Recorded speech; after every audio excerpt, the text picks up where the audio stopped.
because my next album, I feel it's going to be, like, at least for right now, I feel like it's going to be really different. Obviously, it's still in production phases, so who knows what it's going to be. But right now, it feels like it's going to be really different, and it would be a bit odd and out of place with all my other stuff, at least to me. So that's why I decided to do this now, before then, and I actually think that was going to be a much better idea. But yeah, I'm really excited for my next project. I have early ideas, but I have other ideas that are kind of creeping in. So it's kind of like a thing of, trying to figure out what I want to do, what I don't, what's best, and what's not. But I have a few music videos also planned, which is really cool because I used to not be that focused on music videos really. But I have a few ideas that are really cool. They're quite expensive, unfortunately, but they're cool, so it'll be worth it.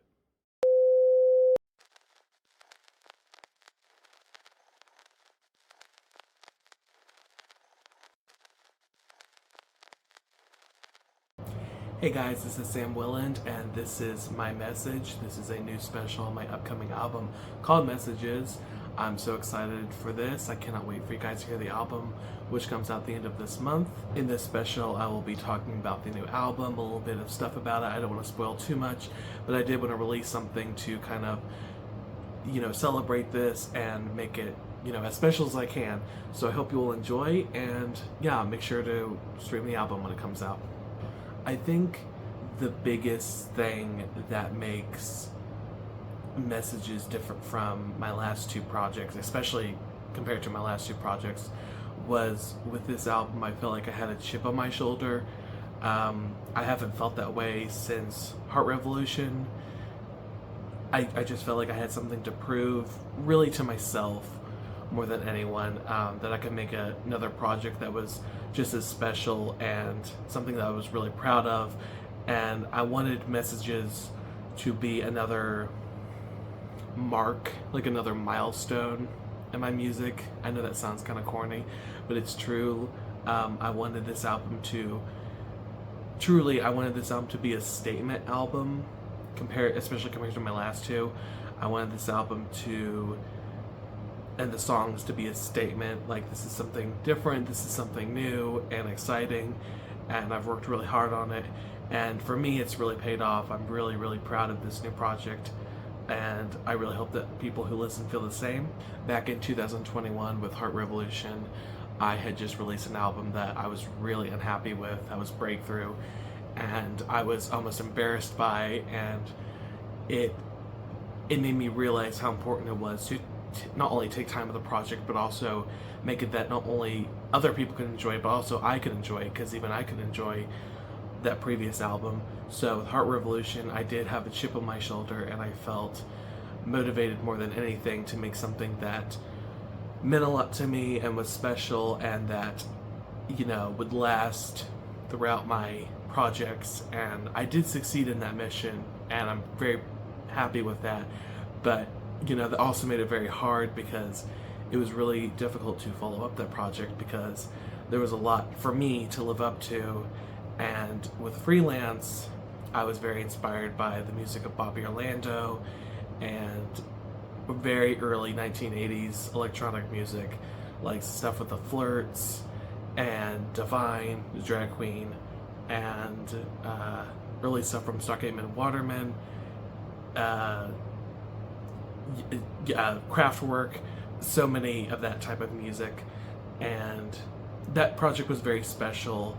I really like it. I consider that to be my only concept album, because it was inspired by music from that specific producer, Barbara Orlando, more than anyone else. And the sound, the look had a specific feel to it. And also the subject matter on the album kind of morphed into sort of an ongoing story about a degrading relationship, which was really interesting.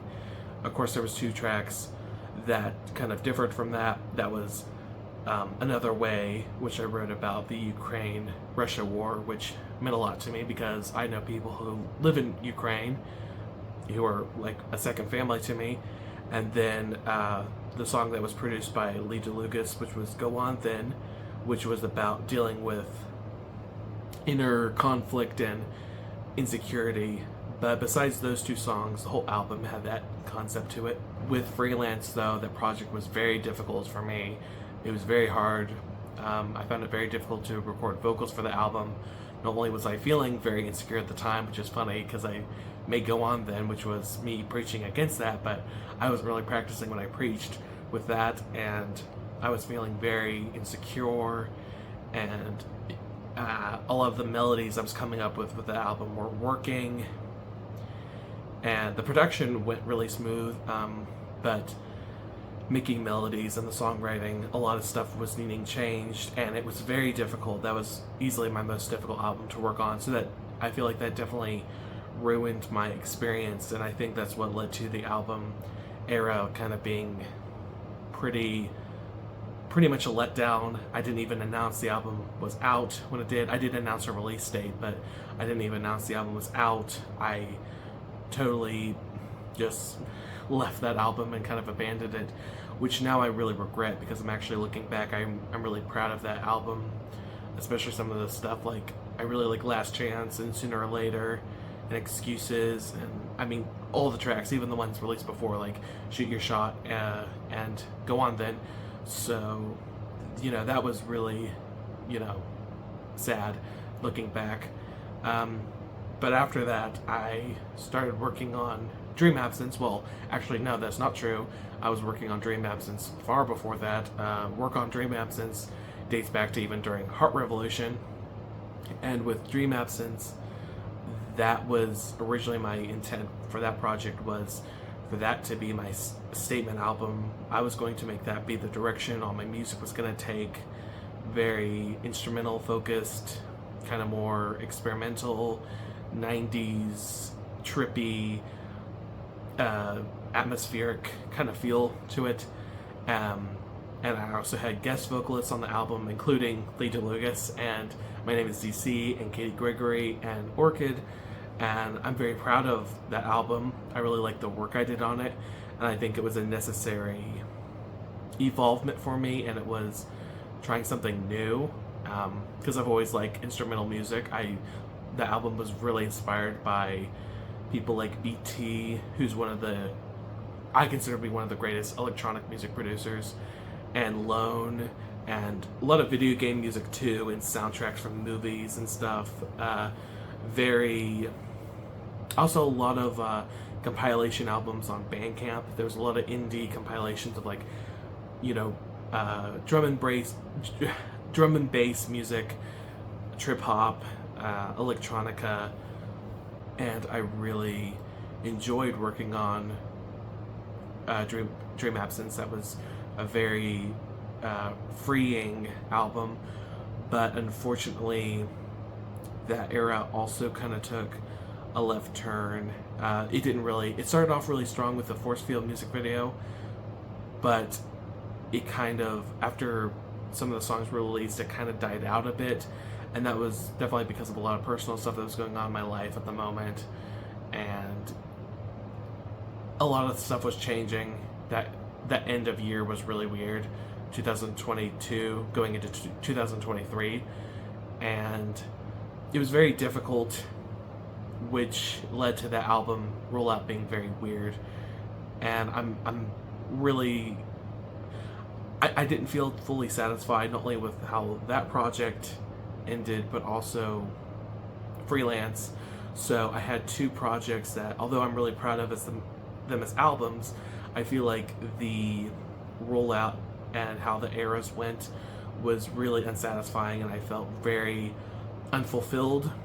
So then I went to Spectrum Experience, which was great because it gave me a chance to kind of take a break from making something new, while also it was really nice to remix all these songs together, because I always wanted to make a non-stop DJ set mixed album, even since my debut album Character, so that was really fun to do. And I also gave me a chance to tour, because I actually really miss performing, and I wanted to do songs from Freelance because there was supposed to be a Freelance tour and there never was. So that was really nice, and that was a really fun moment. And during that time, I was also beginning to start working on this album, which would end up being Messages. But by that point, it was a totally different project, which now that we've kind of caught up and I've kind of talked about some of my previous stuff, that's what I want to talk about, is how Messages came about, what it used to be.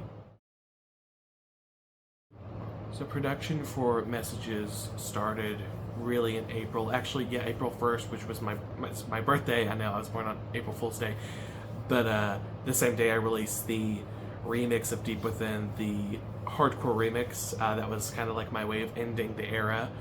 I even had the single cover have a skull on it, which kind of symbolized the end of the era, like kind of the death of it, if you will.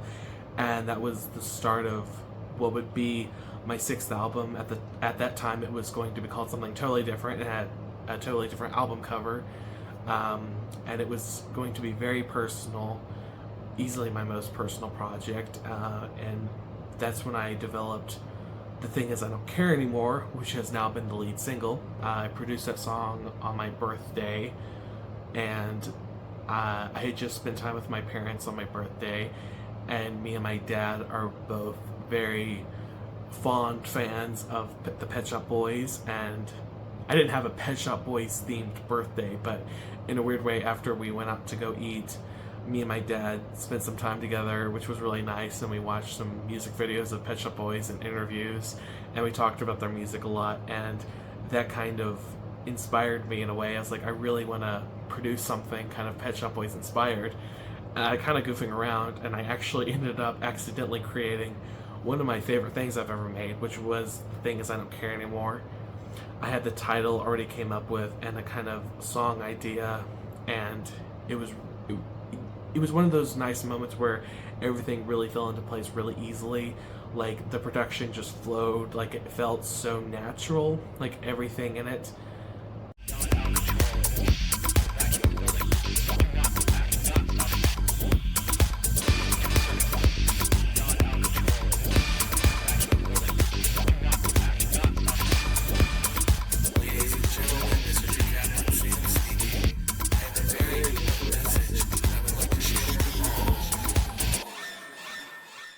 The song, production-wise, is really inspired by Pet Shop Boys' work in the 90s, like early to late 90s.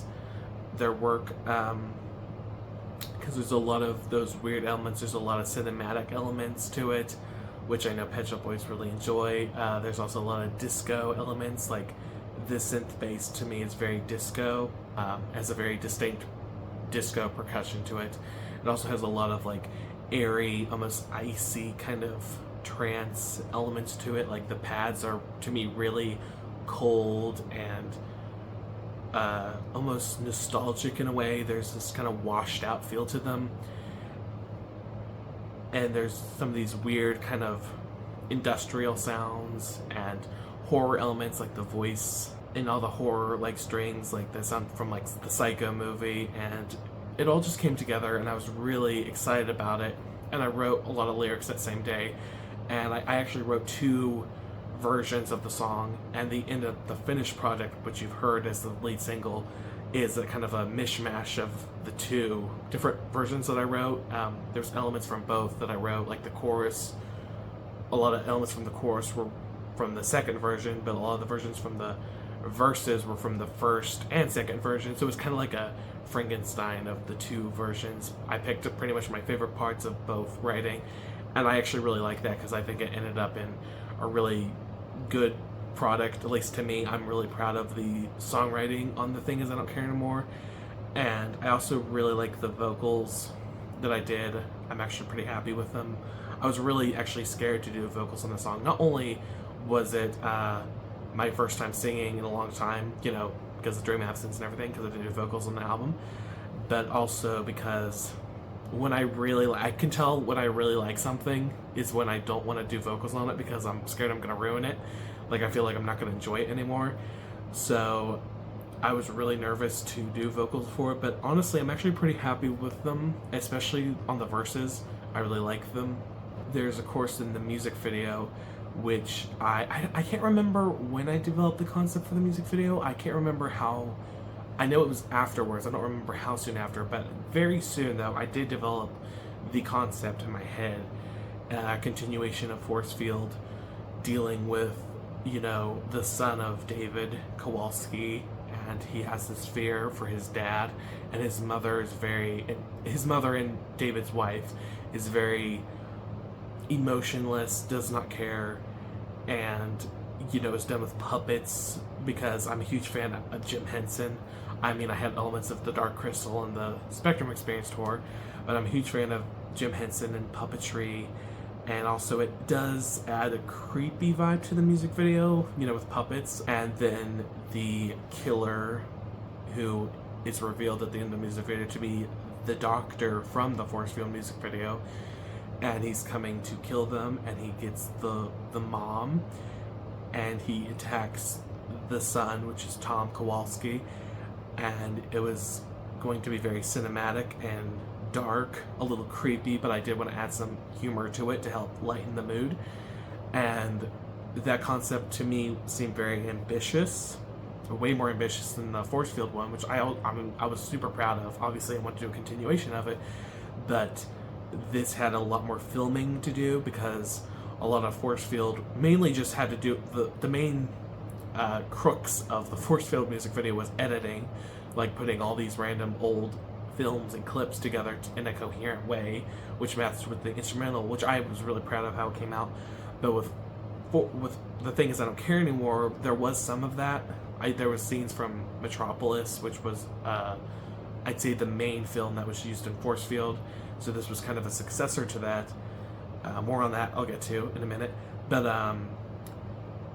the main crux of this music video was the film sections, which makes up the majority. So it took a lot more skill on my end, like in terms of I made the video mostly, like I made the footage used. So, you know, I couldn't rely on people from 100 years ago. So it was very scary. I was really scared to that music video.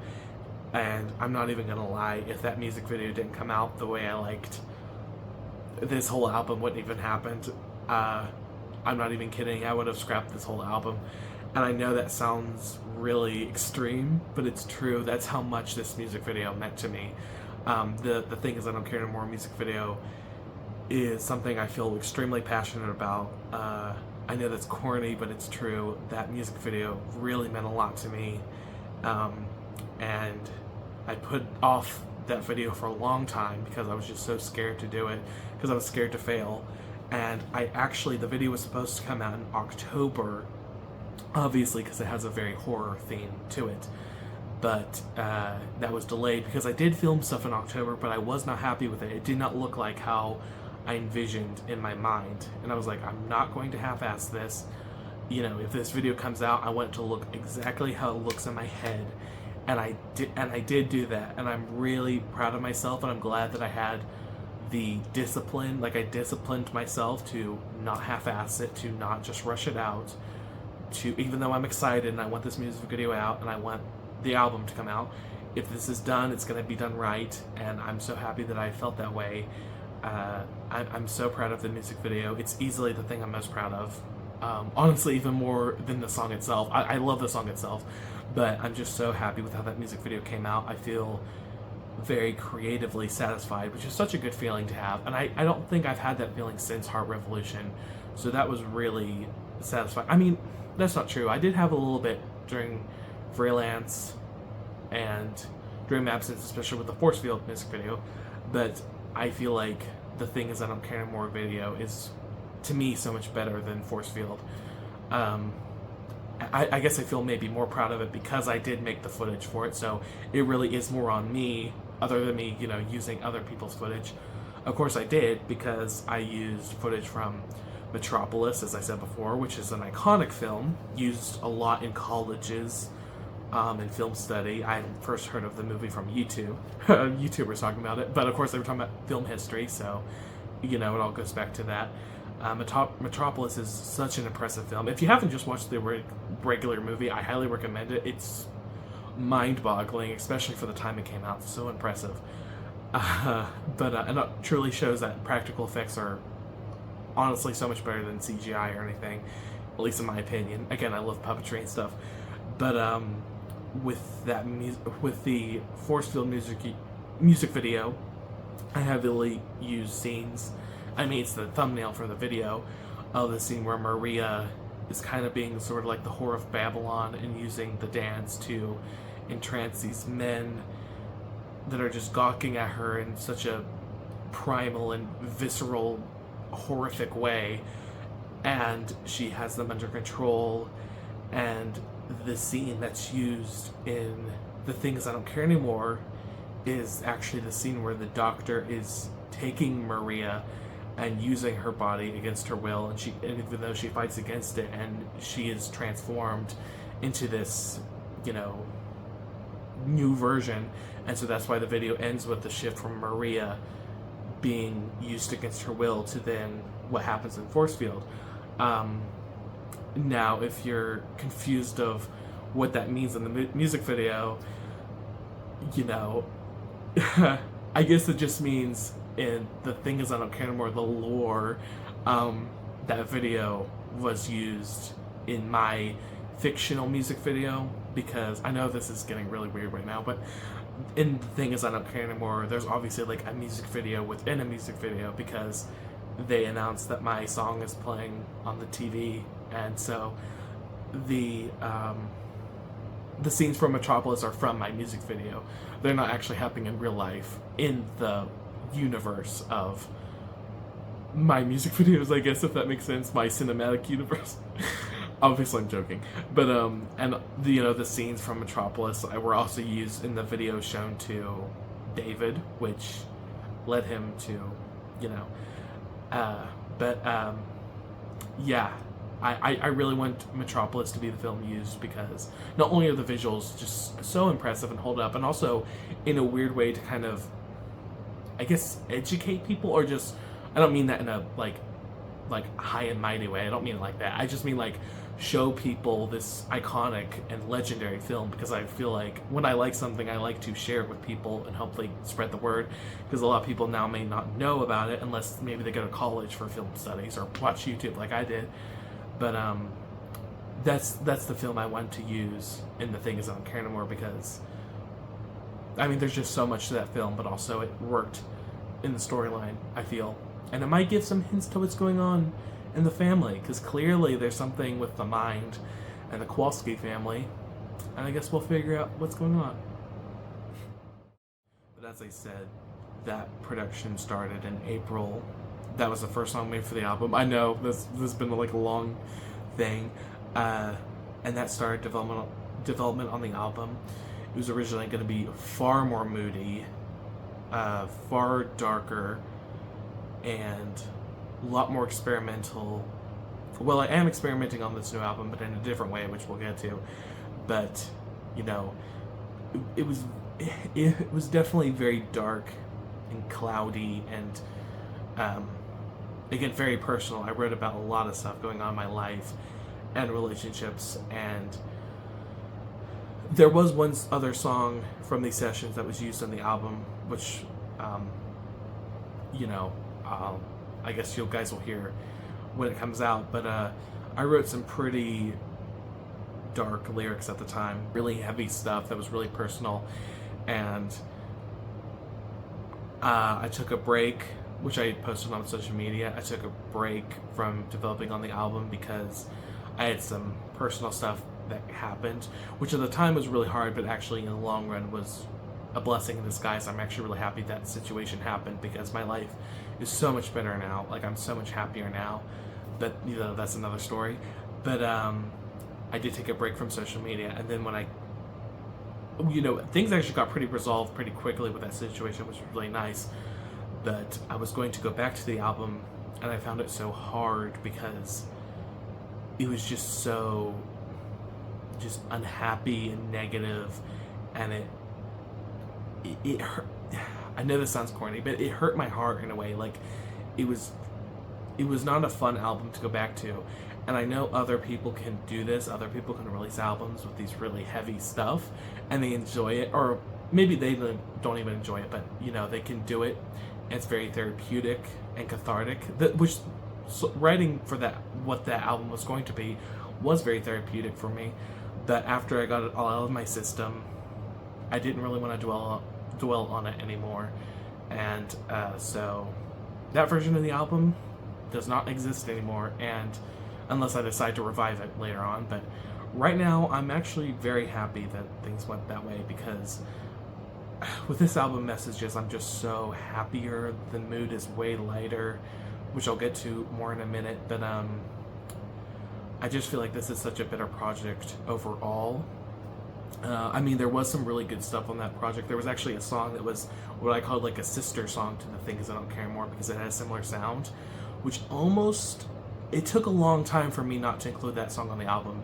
I was actually originally, for what that project was going to be, it was going to be the second single with a video that continued the story, but that didn't happen because I realized it doesn't match the album Messages. And also, even though that song wasn't too dark, it still, to me, just didn't feel right. So maybe that song will find its way in another project, but not on this one. And yeah, it took a while before new development started for Messages. I almost did pretty much 2 album sessions in a weird way. I've never had an album change this drastically before.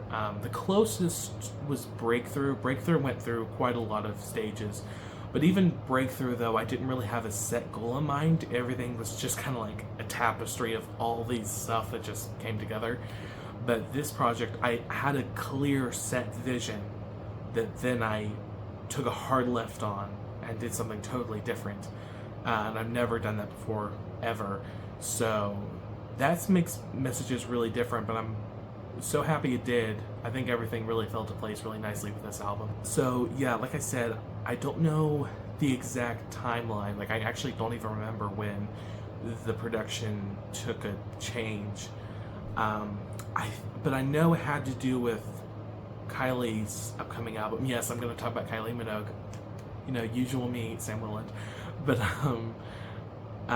because when I was taking my break from social media, that's when Kylie announced it, and she released Padam, and then she later released Tension, which later became it was the title track of the album. And I think that's around when production changed for the album. The Tension wasn't out yet, but I was very inspired by what Kylie was doing. Not that I don't think Messages sounds like those 2 songs, and it doesn't sound like how the rest of Tension sounded, but I was inspired in the way, just the idea, because Kylie was going back to a very pop sound, like just pure pop, and it was very modern and just cool, and a few other artists were doing this. There's Kim Petras, who I think released like 2 albums, and then a slew of a bunch of other people, and that also was just the music I was interested in. And then I thought about it, I was like, I've always kind of wanted to make a modern pop album. I just never did, because a lot of my projects were always inspired by older music. They always had elements of modern music, just because I am a modern day person, and of course I'm gonna have some level of taste that's newer. But especially with Freelance, with that album especially, I was really trying to make it sound as primitive as I could, and just as retro, for Freelance, and I think even Heart Revolution and Character too. I was trying to find synths that sounded authentic to the time I was thinking, and trying not to use, modern sounding bass, like sub bass or drums or something like that. And the closest I ever got before with making modern-esque music was, I guess, Breakthrough, kind of.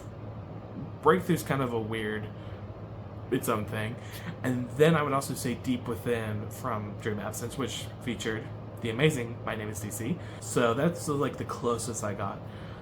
But with Messages, what this album is me kind of delving into trying to make what I would consider to be the sound of modern pop music. Of course, other people might listen to this album and say I still made it sound really dated. I'm not sure. I guess I'll find out when I release it. Maybe people can give me their opinion.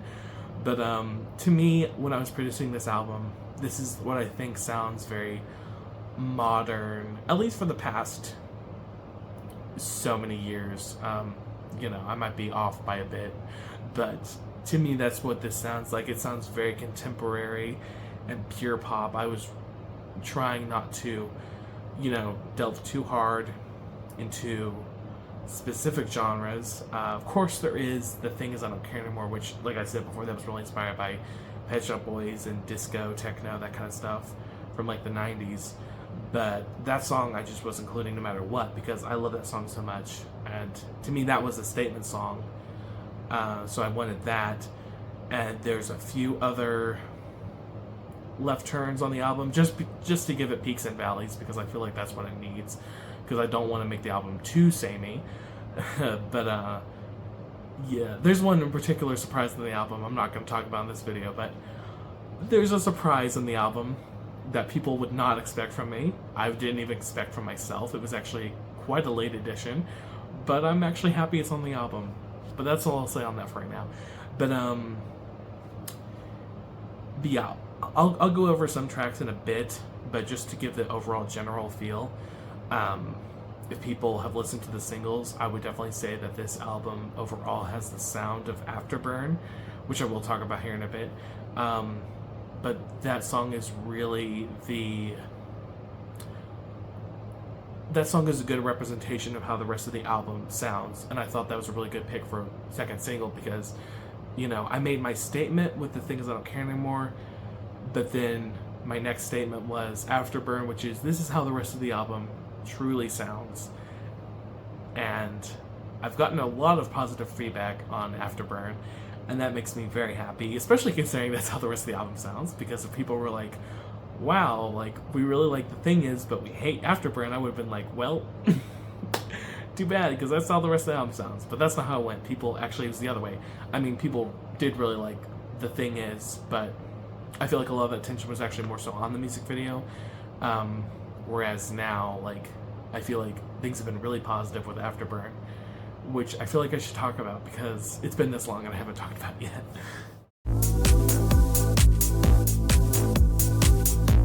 So Afterburn was not the first song made during the pop sessions, but it was definitely pretty early on.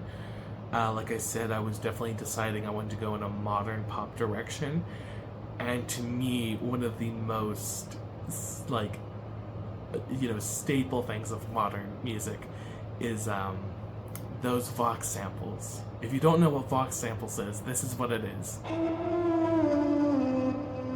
Yeah, to me, like, that's how Afterburn starts. I was like, this album, like, has to have Vox samples in it, because modern pop really is actually, since something like Britney Spears' Blackout in 2007, which I know that's not modern, that's been 15 years ago, but even still, since then, like, I know I can recall current songs released within a year or so that still have samples like this. People love it, and it's just a part of modern music. So I was like, this album's having that, and that's how Afterburn starts, and I felt like that was very fitting. The title of the song came from the Sega video game called Afterburner. That's where I was inspired to make a song. The song was going to be called Afterburner, but I realized that's not a really good title, so I changed it to Afterburn. I dropped the in there, which not only sounds better, but also makes more sense, because, Afterburn comes after, like, I know some people say, like, after drinking alcohol, there's, like, a sting in the throat, and it kind of lasts. And I also was like, there's some innuendo to play with that, and, I do like me some metaphors, like I've done before, so I enjoyed that a lot. And oh boy, not to be TMI or anything, but I jokingly to myself have referred to this as my grinder song, because that is what inspired this song. Was,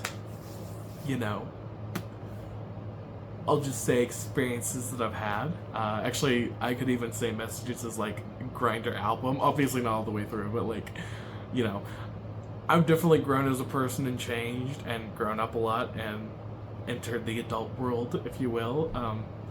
So to me, Afterburn is like a grown up. Well, it's like the younger brother of Tear Me Up, but it's kind of the more grown up one, though, because a song like Turn Me Up, I was very naive. I hope this isn't cringy to watch for people to watch, but I'm just being real. I mean, that's what Messages, that's a big part of Messages. And the song Afterburn, is very slinky in that way. I really like it. I'm really proud of the song. And funny enough, actually, there's quite a few songs on this album that to me sound like counterparts to songs from Heart Revolution.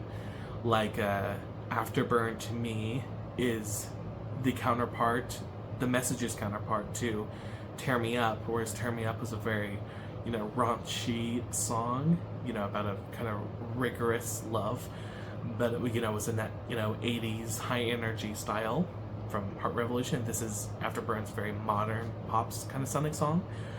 And then with Trying to Find You, that song has a counterpart on Messages, which is called Dreaming.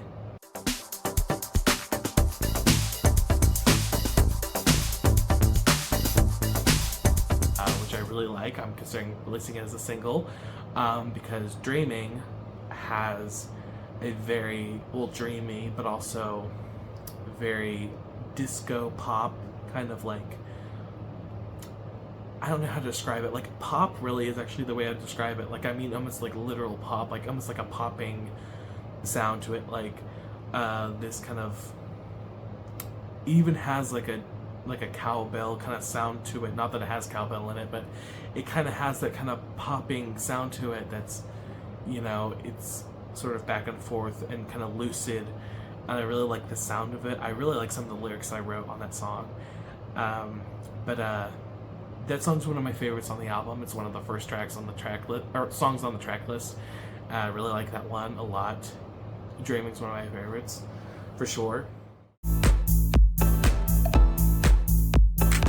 My Love was actually the first song made during the pop sessions, which was a really good start. I really like My Love. I think that's another favorite of mine, I would say. It's hard to pick because I have actually a lot of favorites, which is good. It's good that I have so many favorites. But My Love to me is really nice because it has some juxtaposition to it, which makes it really interesting. It's not just... It starts off with a very punchy dance beat, but then it has very mellow chill moments with the verses and chorus that I really like. I think it's very soothing and it's very romantic, and it's a good counterpart to Afterburn, which is, very sexual and kind of rigorous. So it's kind of nice with My Love, I think, because the song's called My Love. It's a very kind of more lovey, romantic song. It's a lot softer, and I feel like that's a good counterpart to Afterburn. It's a good way to kind of chill things out a bit. I was talking earlier about there's one other song that lasted from the April sessions, and that was actually the closing track on the album, which is called Counting Clouds. This is a ballad, and that song was about a personal situation that was going on with me at the time and a friend of mine, and it's very personal, and I did want to include it on this new album because even though I kind of changed the sound, first of all, I still felt like it fit, like it didn't sound too jarring, and also I did want to have ballads to kind of slower moments. Like I said, I want peaks and valleys, but also with this song, it was nice and it wasn't as painful because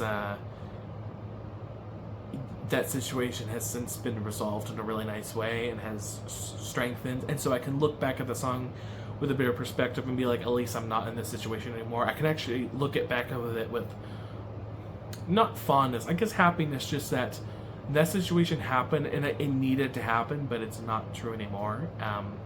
So that's a nice thing about Counting Clouds. So it's a very sad song, but it's it's not true to now, so that's good. So that's really good, and that's one reason I wanted to include it on the album, and I feel like it was a really nice touch, and also just because I'm really proud of that production. I think it's really beautiful and soft, and I like some of the melodies on it, and and again, I wanted to keep some personal element, even though I changed the direction of the album. I still want to have personal moments, like tender moments, and that's the same thing with The Thing Is I Don't Care Anymore, which I really liked because that song's also really personal. And so yeah, so The Thing Is I Don't Care Anymore and Counting Clouds, I think, are really good representations of that project that ended up happening. And they do kind of fulfill what I wanted of. I wanted to make personal songs, and it's nice because those songs are personal, but they're not painful. They're actually something I'm really proud of and I've grown from.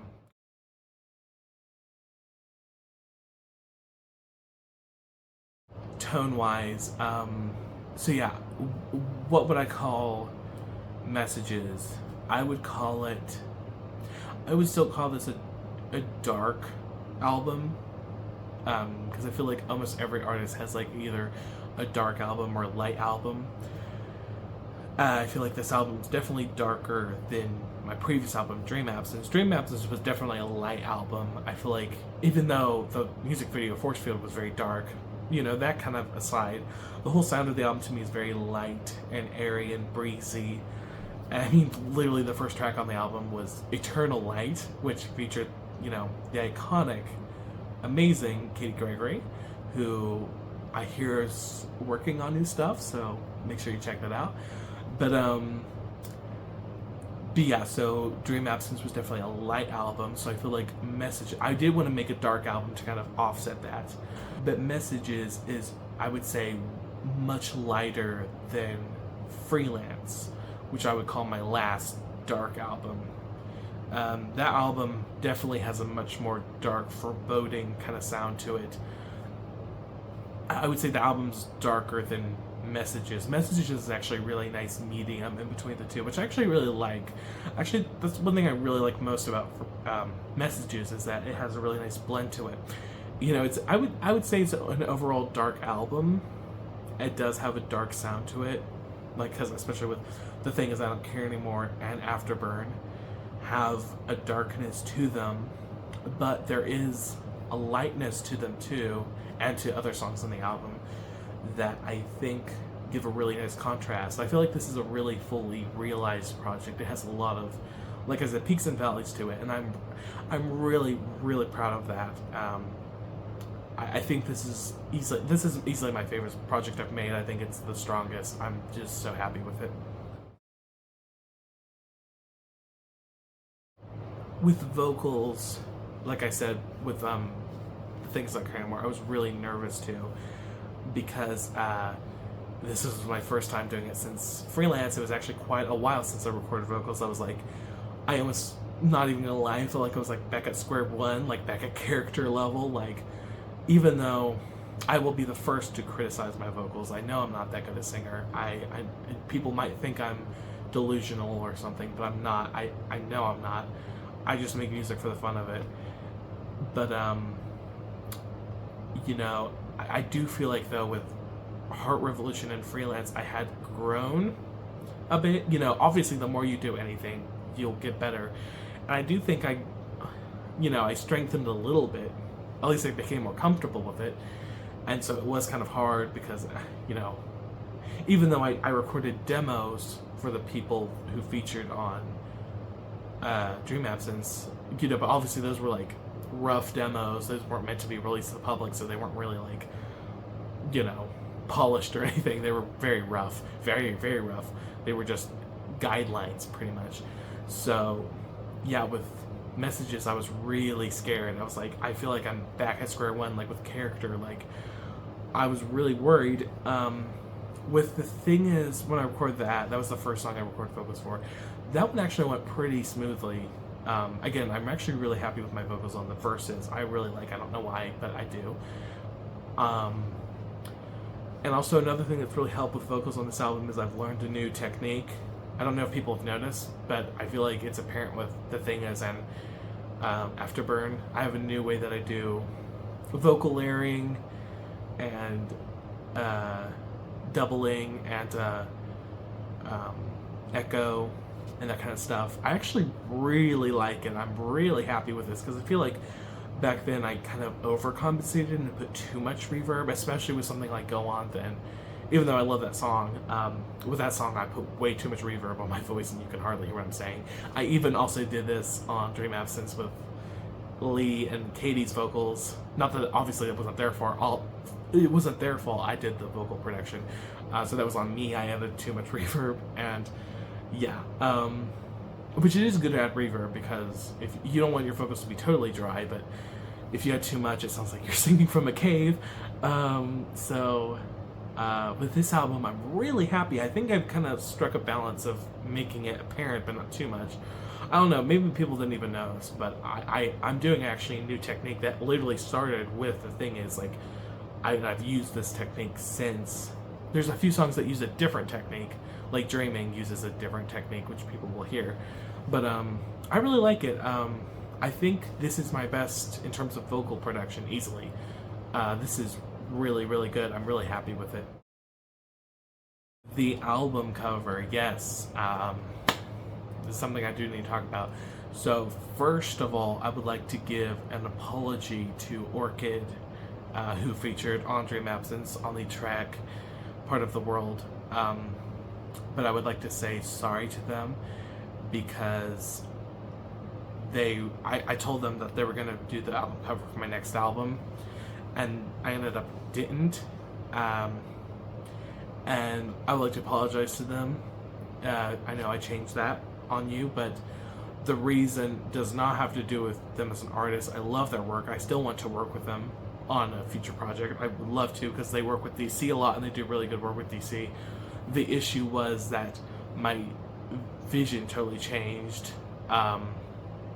because like I said before, but actually Dream Absence was going to be the direction of all my upcoming albums, and so my next album was going, before I made it, the Dark album, I was going to do another instrumental album, and I had a cover art in mind that they were going to do, which fit with that whole like 90s kind of look to it, but that's obviously not the direction I took, and I just had this vision for this kind of like pop art, kind of like comic book look, which to me fit with the whole like pop sound. I don't know why I've always associated like that pop sound with like the comic book look, like the pop art look. I don't know why it is. I guess because they have pop in the name, but it's not even really pop art. It's mostly like comic book art. I don't know why I've always associated the two with each other, but I do. And to me, that was perfect. I was really inspired by this album cover by Kim Wilde, which I'll put on there, called Here Comes the Aliens.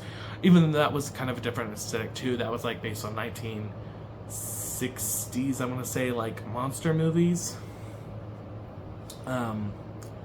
Those movie posters, but still a kind of similar old aesthetic, if that makes sense, kind of retro aesthetic.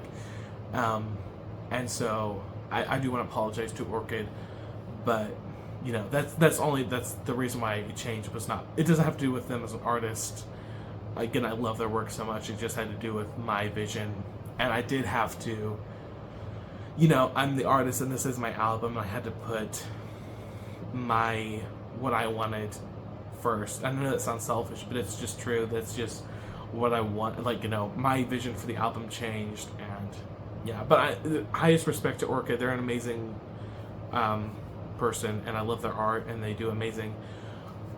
The costuming, they post these amazing posts of themselves just in these beautiful outfits, and all their work. Again, with DC as well. Please check them out. I'll put their Instagram handle here. But yeah, please follow them because they're amazing. For the artist that I did go with, I went with an artist whose handle on Instagram is Misleading Tattoo. I don't know if they go by that name on other websites. I just go by what they go on Instagram, which is mostly what I use and how I meet people. But they do really cool. I mean, they do actually a lot of different stuff. Similarly to Orchid, I'll put their handle on here. But they do a lot of aesthetics. But to me, what I first discovered them through, and what I love the most, is this retro comic book aesthetic that they do. I think they've if I'm remembering correctly, I feel like they've officially worked with some like Marina and the Diamonds. I think they did like a tour poster, or no, I think Marina like reposted it. If she didn't officially use it, I'm not sure. Maybe they can correct me on that, but that's really cool. And I know they do a lot of Lana Del Rey inspired stuff. That's I feel like their main thing. So if you're a Lana Del Rey fan, definitely check their page out because they have a lot of Lana Del Rey stuff. But yeah, I followed them. I believe it was since Character actually, and I've always wanted to work with them. I actually did message them before Dream Absence. I was going to ask them to do a cover art, and they didn't respond back. I'm actually glad because that aesthetic would have worked with Dream Absence. It doesn't really make sense. But they said they were open for commissions, and around the time I was making my album, I was like, I'll send a message. I didn't even mean to make a reference there, but I guess I did accidentally. But I'll message them, see if they're up for doing something. I wasn't really sure, and they did. They actually responded back pretty quickly, and yeah, that process went pretty smoothly. So, if you want a review of working with them, I'll give them a very high rating. They were very easy to work with. I wanted the album to be called Messages and have this woman crying on the phone out of the phone would be like a jagged like text box that said messages on it. And I feel like that's something I also have to address, which is why this album cover. Like, is it symbolic? Does it mean anything? And just to be blunt, I would love to give an hour-long explanation of how symbolic this cover is. Really, all I can say is I just thought that would look cool. That's the only thing I can say. I thought the visuals look cool. And us as a human race, we've evolved to where, man, woman, boy or child, gay, straight, non-binary, somewhere in between, transgender, asexual, whatever you are. We've come to the conclusion that pretty women are art. Like, that's it. We like looking at pretty girls. And so, this pretty woman on the album cover looking distressed but looking fabulous while she does. She has beautiful blonde hair and, red lips and everything. So, that's just... And I feel like, I don't know why, but like, and that's another thing with like comic book aesthetic that I do always associate like women with blonde hair. I think it might be because of Blondie. I think Blondie did something that was like comic book aesthetic too. Also that Kim Wilde album too, so that kind of makes sense. But correct me if I'm wrong, but I'm pretty sure Blondie did something that kind of looked like that too. But women with blonde hair, red lips, and looking, oh, they're so like, deeply struggled, but they look gorgeous while they do it. So, I know that's probably really disappointing, but that's the backstory behind the album cover. I just thought the visuals looked cool. But yeah, the album cover I love so much. I think easily it's my best album cover because it was officially done by an artist, not by me, on an editing app. And I do like that I'm still on the album cover. I think that's nice. Just because it's, I know some people don't like album covers that don't have the artists on them. Personally, I do, actually. Those are my favorite type of album covers. Actually, one of the ones that made me inspired to start doing that fully was Pet Shop Boys, because I really like their album covers, because as of late, they've kind of used more like artistic album covers. I just like it. I think it looks cool. And with Dream Absence, I didn't have myself on the cover. I guess technically also on Breakthrough and the original version of Heart Revolution, even though my hands were on there, but not me. But I guess what I'm saying is with Messages, it's kind of nice because I guess I appease both people who like both, like me, who like that kind of artistic, kind of distanced, like this is just art not the artist. It's the art kind of look. But also, I am in there in a very small picture, so if you're like, oh, I don't like album covers that don't have the artist, well, I'm on there, just in a tiny little picture. So you can mostly focus on the beautiful woman looking distressed. But yeah, that's the story behind the album cover. So the album name, why would I go with Messages? Well, one thing that is kind of bummer with the album title, can't even lie, is because now whenever I say the word message, which is a very frequent word, I sound like I'm making a reference to myself, and I'm not. I'm just speaking. But, you know, say lovely, it is what it is. But the reason, though, is because the word, there is a reason for this, is because the word message has been a huge part of this year, well, I guess last year, 2023, but it was a big part of my year. Both messages having to do with my job and, you know, waiting for messages, getting messages, or the lack thereof, not getting messages from people who were friends and family. And I started a new job that last year, 2023, where we all have headsets. We get word from our managers, and almost the first thing I hear every day starting a new day is message from your manager. And like, also I titled, when I took a break from social media, I titled that message, and I had way back when I did the Super Edition of Character, I had the last track on that, which was a lead into Breakthrough. I said Sam's, I think I called it Sam's Message or something like that. So I feel like it was like kind of fitting, like, to call this album Messages. Also, there is messages in the songs. Like, the thing is, I don't care anymore. Even just the title as a statement is like a message, like, I don't care anymore. And also there's a lot of like vocal samples in this album, so that could be seen as messages. There's a lot of reasons for it, and I'm sure there's even more that I'm gonna think of later on after I'm done filming. And I'm gonna be like, shoot, I should have said that. But yeah, no, there was actually a reason. It's not just because I thought it was a cool title. There actually is a reason why this album is called Messages.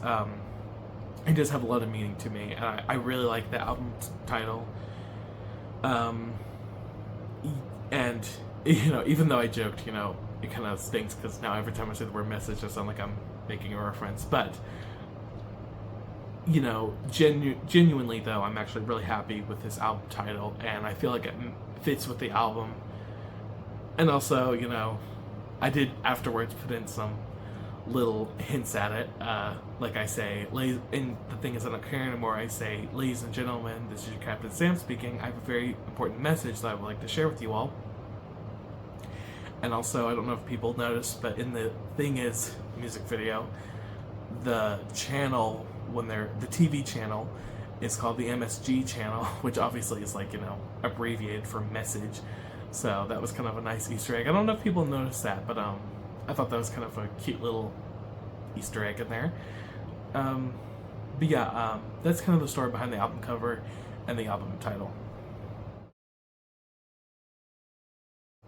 How this era has been handled. I know some people will look at, because with this album, I feel like a clear distinction with this album versus some of my other ones is the sheer like length of time in between each single, and also the fact that the track list hasn't even been revealed yet. I feel like maybe I worry too much, maybe I'm just, you know, paranoid, I don't know. But I guess I do care, even though I said I don't care anymore. I guess I still care a little bit. But I do worry that people are gonna be like, oh wow, this air is really messy, and like Sam is just making it up as he goes. The funny thing is, it's actually quite the opposite. I've actually been working to make this my least messy era, and that's why there's been such a length of time in between singles. Was I had a lot of things ready well before, but making sure I choose the right thing and make the right choices with the singles, which I feel like I've definitely done. I love The Thing Is, followed by Afterburn, which, by the way, is how the album goes. First track, The Thing Is, second track, Afterburn. So, you know. But I feel like those two songs flow nice together. Anyways, they're so different, they kind of work together. Um, but yeah, and also with the track list, um, I kind of want to wait till closer to the album's release. So because I did have a lot of stuff that I was going back and forth on if I wanted the album, including one was Counting Clouds, which I talked about earlier. But also just genuinely because I felt like it was better just to wait and make sure this era is given truly what it deserves. And like I said, that's been my main thing with this era. It was over everything was to prove to myself and not be like my past two albums, like Freelance and Dream Absence, which I feel like had very messy eras. So I feel like I really am proud of the Messages era, which I know might make it seem a little bit more empty compared to something like Heart Revolution, where I already had like 5 singles with, before the album. Obviously not 5, but close to that. But and I was thinking about it, in the span of time I did 2. I mean, that was a month. That was pretty much like from the first single to the album for Heart Revolution. So that's how quick that went. That's another thing with Messages too. Is it's also just kind of meant to be more. This is kind of more like modern pacing with singles. Like Kylie did this with her album, as well as so many artists have done this with their albums, and I like it, even though it's, I guess, quote unquote, made the era feel more empty. To me, it actually has made it longer, and it's given each single time to breathe. Like, people have had time to listen to each single, and I actually really like that. How that's gone for the album, I guess we'll find out, but I actually really like it. I like this style that I'm trying for this album. And I do have to address the elephant in the room. Where's the Afterburn music video? It's still not out. I know.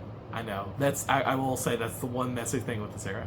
I will say it's just because I just haven't had. I've been very busy. I'm working 2 jobs at the moment, so it's been very hard to find time to edit. But the music video is coming, no matter what. The music video is coming. But I'm sorry for the wait on that. If there's people out there who are waiting patiently for it, I promise it is coming. And I am, like I said earlier, I'm definitely planning on releasing a 3rd single. I'll go ahead and say here, it's probably going to be Dreaming, unless I change my mind. But I feel like it's going to be Dreaming.